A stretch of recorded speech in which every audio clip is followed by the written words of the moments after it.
Number 1. Recognize your advantages and disadvantages. Everybody has weaknesses. They all have a similar impact on us, whether it is the urge for alcohol, tobacco, unhealthy food, a preoccupation with social media, or the video game. However, weaknesses are not limited to instances in which we lack self-control. Each of us has areas where we excel as well as areas where we kind of fail. For instance, I dislike keeping my temper when someone is shooting at me. Lengthy paperwork that requires searching through old files I never preserved. Having difficult talks, and using automated phone systems. I used to purposefully steer clear of certain activities because of this. Self-awareness is a potent tool for stepping outside of your comfort zone. But it takes ongoing effort and acceptance of your faults, no matter how minor.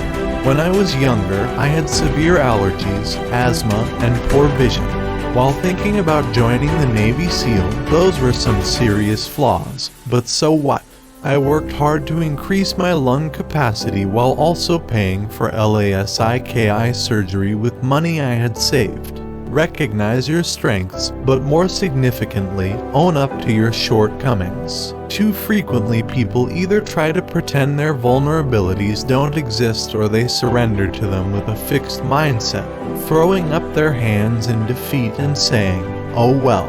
Until you do, you cannot triumph over them. Number 2. Eliminate all enticements. But for temptation, I can resist everything. Out of sight, out of memory is a proverb that, though it may sound foolish, gives wise counsel. You can dramatically increase your self-control by simply eliminating the largest temptations from your surroundings. My entire life had to alter when I made the high decision to pursue my dream of becoming a SEAL. Throw the fast food away if you want to eat healthy. Want to consume less alcohol? Get rid of the alcohol. Turn off social media notifications, silent your phone, and organize your to-do list better if you want to increase your productivity at work. Set goals and carry them out. You'll be more focused on achieving your objectives the less distractions there are in your environment. Get rid of negative influences to position yourself for success. Number 3. Have a plan of action and well-defined goals. Like any objective, if you want to develop better levels of self-discipline, you need to have a clear idea of what you want to achieve. Also, you need to know what success means to you. After all, it's simple to become lost or diverted if you don't know where you're heading.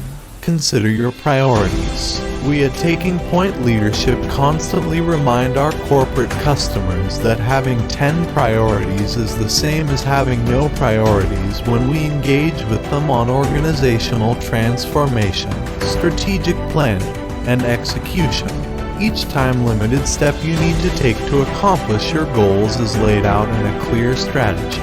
Make up a mantra to help you stay concentrated. This method is used by successful people to stay on course, feel emotionally invested in their objective, and define a distinct finish line. Number 4. Practice diligence every day. Self-control is an acquired behavior. It is not something we are born with. It also needs regular repetition and practice in order to be mastered. Just like any other talent, that must become second nature. Self-discipline calls for effort and concentration, which can be exhausting. It can get harder and harder to maintain your willpower as time goes on.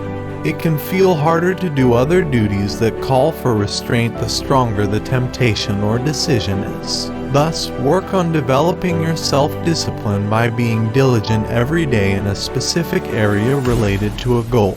This refers to the third stage again.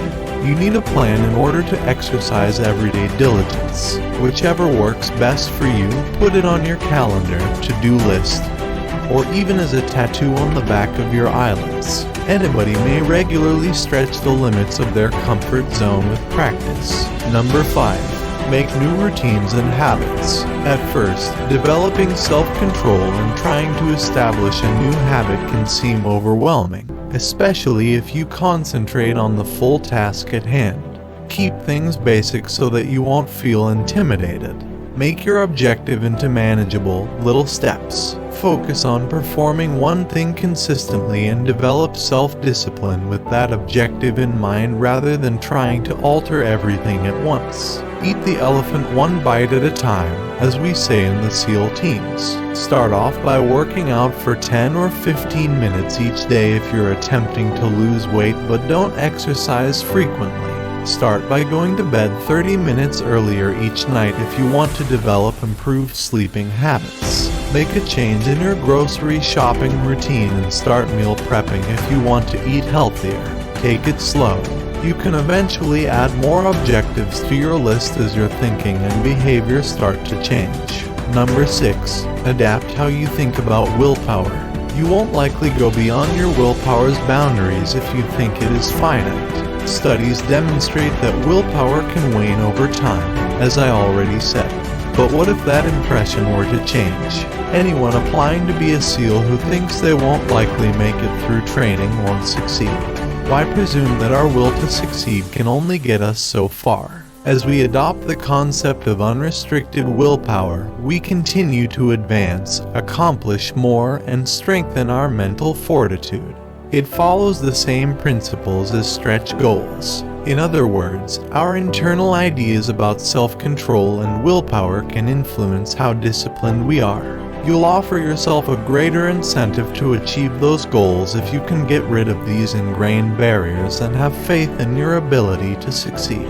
Number 7. Provide yourself a fallback strategy. We always have backup plans in the SEAL teams. Implementation intention is a strategy used by psychologists to increase willpower in which you make a plan for handling a potentially challenging situation that you are likely to encounter. To be clear, I'm not talking about a contingency plan that assumes you'll probably fail at plan A. It's a poor backup plan wrapped in mediocrity if you say to yourself, "Oh, I'm probably not going to succeed at this, so chances are I'll be sticking with miniature golf," even when your goal is to master the trapeze. Not preparing for failure, but rather provisions for deliberate course modification. Be courageous and keep going on. Having a strategy can help you approach the circumstance with the mindset and restraint required. By avoiding needing to make an instant judgment based on your emotions, you will also conserve energy. Number 8. Locate reliable mentors or coaches. Coaches who are capable of providing constructive, sometimes harsh feedback are essential for the development of expertise. True experts are highly motivated students who actively seek out this kind of criticism. They are also adept at recognizing when and if the guidance of a coach or mentor doesn't work for them. The top achievers I've known and collaborated with were always aware of their positive behaviors while focusing on their negative ones. They purposefully chose impersonal trainers who would push them and encourage them to perform at higher levels. The top coaches can help you prepare by pointing out areas of your performance that need to be improved for your next level of competence. Number 9. Go on and extend your self-forgiveness. Despite our greatest efforts and well-laid strategies, we occasionally fail.